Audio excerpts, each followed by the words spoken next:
Hey Dan, this is Victor here. Very glad I got to talk to Josh yesterday. This is just a quick little video that I was telling him on what you guys can do to get more customers and leads, but especially extend your online presence. This video will kind of introduce what I do as well, so I didn't want to overwhelm you with too much information. So on that note, feel free to reach out to me at any time if you have any questions. Jumping straight into it, here's a little tool called Keyword Surfer that I use. It helps me see how many people are searching for something per month. So taking, for example, moving companies Idaho Falls, it tells me there's 170 searches a month looking for your services, or in other words, looking for you. That's 170 potential customers looking for you there. And obviously, the first place that they would find you is here in the Google Maps and here in the organic results where your website is listed. Now, everybody's familiar with Google, but what most people do not know is that 70 to 90% of clicks go to the first page. In other words, these 170 potential customers are either going to pick one of these three or one of these results right here. So it shows how vital it is to be seen and especially to be seen first. And so first of all, these 170 potential customers will find you in the Google Maps. This right here is your Google Map listing. You are number 4 in line in Google Maps. Now, a lot of people believe it's location or perhaps the number of reviews that get you to the top, but it's not. It's actually something called citations.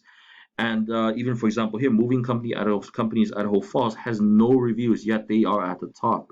And so citations plays the most important role when it comes to ranking on Google Maps.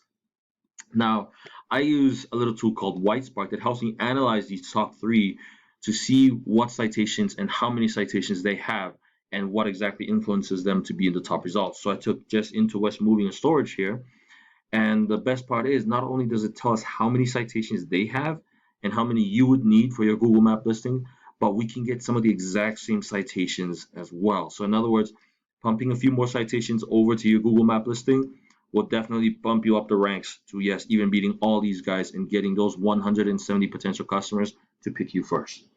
Now, the second place those 170 potential customers will find you is here in the organic results where your website is listed. Now, I took a look through your website here, and honestly, it's a very phenomenal website, very easy to maneuver through and straight to the point. However, the issue is here, whenever somebody looks for moving companies Idaho Falls, you are number 13. That means those 170 potential customers we were talking about earlier are finding 12 other websites or other companies before yours. Number 1 right now is Yelp, and number 2 is Allied right here, and number 3 is Interwest Moving. Now, everybody knows that it's hard to beat Yelp and all this stuff, but Yelp, Allied, whoever they may be, are only ranking in the top 3 results because of 2 things. 1, content. Content just means they have more words or more information than your site. It shows Google that you know what you're talking about whenever somebody looks for moving companies here. So first and foremost, I would recommend putting more content on your site so that way it shows Google you have information about it. Now, the second thing is the most important thing, and that is backlinks. Backlinks is just the number of links coming back to a certain site. And I use a little tool called Majestic that helps me analyze these top guys to see how many backlinks they have. And I took, for example, Allied here, and judging from their numbers, they have 7. They used to have 7. So in other words, those are very low numbers, especially for a moving company. So in other words, it's going to be very easy to pump some links over to your website and get your site to start going up the ranks, and yes, even beating Yelp, Allied, InterWest, and all these your competitions. Now, obviously, then there are more factors to this, such as the different types of backlinks that you would need. Likewise, as well, are keywords, social media ads, Google ads, which we help you with as well. But like I said earlier, I didn't want to overwhelm you with too much information. So if you have any questions whatsoever, reach out to me.